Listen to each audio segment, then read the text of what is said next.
বাগেরহাট আসন 4টি, আমাদের দাবি ছিল 5টি। মোড়লগঞ্জ থানা বিশাল থানা, 16টি ইউনিয়ন, সেখানে 3টির কথা উচ্চারণ করাই সম্ভব নয়। সুতরাং আমাদের দাবি, আমাদের জিহাদ, আমাদের আন্দোলন এই বাগেরহাট মোড়লগঞ্জ শরণখোলা 4 আসন বহাল থাকবে, থাকতেই হবে। এই বহাল রাখার জন্য এই কেবলই শুরু, 1 নম্বর সংকেত, এরপরে 2 নম্বর 3 নম্বর ফাইনাল কিন্তু সামনে।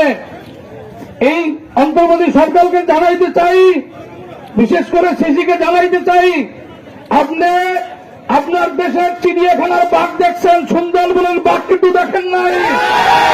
চিড়িয়াখানার বাঘের হুঙ্কার শুনেছেন, সুন্দরবন বাঘের হুঙ্কার শোনেন নাই। এই মোড়লগঞ্জের শরণখোলার মানুষ সুন্দরবনের বাঘ এবং কুমিরের সাথে লড়াই করা মানুষ, এরা সোচ্চার হয়েছে। 4 আসন চিনে না পর্যন্ত এদের হুঙ্কার বন্ধ হবে না। সুতরাং আমি হুঁশিয়ার করে দিতে চাই, এই আসন নিয়ে সিনেমিনি খেলার সুযোগ নাই। দ্রুত করে আসল বহাল করুন, বহাল রাখুন। আগামী দিন শুনানিতে আমরা যেন সুন্দর একটা শুনানি পাই, সিদ্ধান্ত পাই। এক কথা, এক দাবি, এই বাগেরহাটের 4 আসন স্থায়ী থাকবে, এটার কোনো বিকল্প নাই।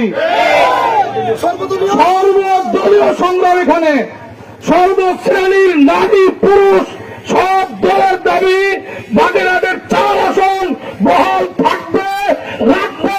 না রেখে আমরা কেউ ক্ষান্ত হব না। সব বন্ধ থাকবে। বাংলাদেশের সাথে, রাজধানীর সাথে, এই বাগেরহাটের সাথে কোনো সম্পর্ক থাকবে না, সব বিচ্ছিন্ন করে দেব। থানা পর্যন্ত স্তব্ধ করে দেব।